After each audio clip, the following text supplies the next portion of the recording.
Are you ready to dive into the heart of Laker Nation? The Los Angeles Lakers have made headlines once again. And this time, it's about a monumental trade that could change the landscape of the league. Imagine a star player who embodies the spirit of the Lakers and elevates the entire team. What if I told you this trade was influenced by a rising star who's quickly becoming a fan favorite? Stay tuned as we explore how this pivotal move will reshape our beloved team and what it means for our future. Rob Pelinka just dropped a bombshell that's got every Lakers fan buzzing. In a recent interview with NBA.com, he revealed that Austin Reeves was a major factor in the Lakers' decision to trade for Luka Doncic. Can you believe that? It's wild to think that the undrafted guard, who's become a key player for our team, was at the forefront of such a massive move. Pelinka said, "You bet on the fact that he plays the game the right way. His teammates love to play with him." And honestly, that sums up Reeves perfectly. He's a competitor, a player who genuinely loves the game, and it seems that Pelinka recognized that potential long before most of us did. It's like he saw something in Reeves that could mesh perfectly with Doncic and LeBron, and now it's paying off big time. The Lakers managed to pull off a blockbuster deal, sending Anthony Davis, Max Christie, and a 2029 first-round pick to the Mavericks while keeping Reeves in the mix. It's a move that many are calling a win for the Lakers, especially when you consider the age difference between Davis and Doncic. Reeves has stepped up in a way that even I didn't expect. His numbers over the last 10 games are simply jaw-dropping. 25.3 points, 5.2 assists, and 4.9 rebounds, shooting a remarkable 53.5% from the field. He's doing it all while maintaining a 94.1% free throw percentage. Let's pause for a second. This is the first time since Kobe Bryant in 2012 that a Lakers player has averaged at least 25 points on a 50-40-90 shooting split over any 10-game span. That's not just impressive, it's downright historic. Now, as we look ahead, Reeves is set to become a free agent next summer, and it appears he's going to test the waters. Reports suggest he'll decline a contract extension offer from the Lakers that's estimated to be around 4 years and $88 million. I can't help but feel torn about this. On one hand, it's a smart move for him to seek a deal that reflects his market value, which many believe should be in the $27–30 million range. But on the other hand, I want him to stay with us long term. Do you think this was the best decision? Honestly, I'm torn. Reeves has become a fan favorite, and it's hard to imagine the Lakers' future without him.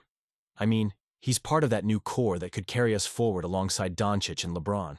But we've seen how quickly things can change in the NBA. As a passionate Lakers fan, I can't help but feel a mix of excitement and anxiety about what's coming next. The stakes are high, and the pressure is on for both Reeves and the team to make the right decisions. If he opts out, it could lead to a bidding war that would be incredibly intense. But if he stays, it solidifies our chances of competing for a championship. So, what do you think? Are you optimistic about the future? Will Reeves stay a Laker or chase that big payday elsewhere? I want to hear your opinions down below. This is the kind of discussion that keeps our community alive, and I know we all have strong feelings about it. As we gear up for the highly anticipated matchup against the Dallas Mavericks, the chatter surrounding the team is reaching fever pitch. Luka Doncic is set to make his return, and the implications for both teams are enormous. But it's not just about Doncic's comeback. It's about the broader narrative that's unfolding, particularly regarding Mavericks general manager Nico Harrison and his controversial trade decisions. Now let's talk about that trade that sent Luka to the Lakers, in exchange for Anthony Davis. I mean, come on.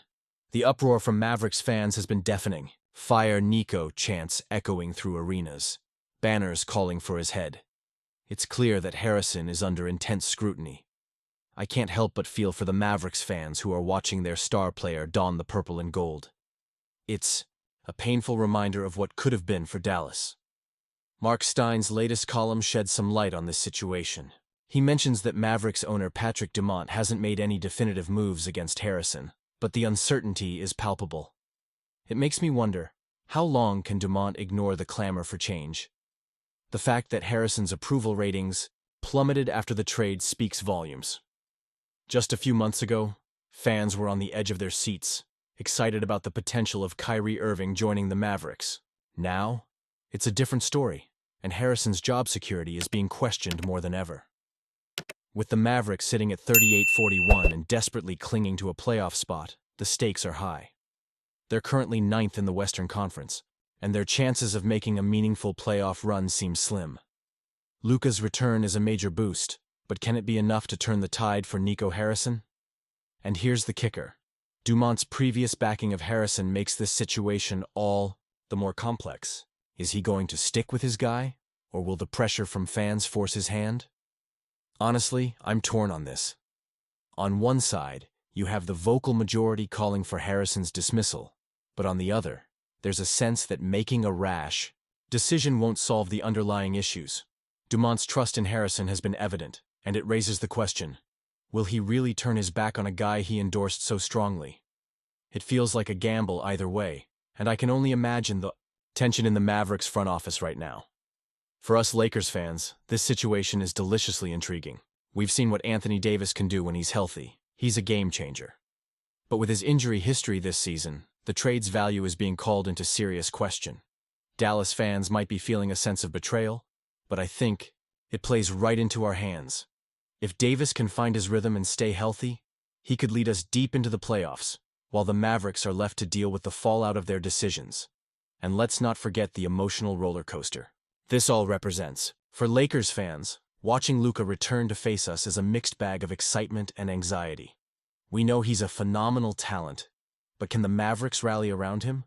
Will they be able to overcome the turmoil that's brewing within their organization? It's a narrative that couldn't be scripted any better. So, I want to hear from you. Do you think this was the best decision for the Mavericks, or do you believe they should have held on to Luka? Is Nico Harrison's job in jeopardy, or does he deserve another chance to prove himself? You know I'm invested in this discussion, and your voices matter. Drop your thoughts in the comments below. What do you think will happen when Doncic steps on the court against us? Will he be the hero that silences the critics, or will the Lakers prove too much for him? I can't wait to see how this plays out, and I want to hear your expectations. And don't forget to like, share, and subscribe to stay updated on all things Lakers. Activate that notification bell so you never miss an update. We're in for an exhilarating ride, and you won't want to miss a second of it.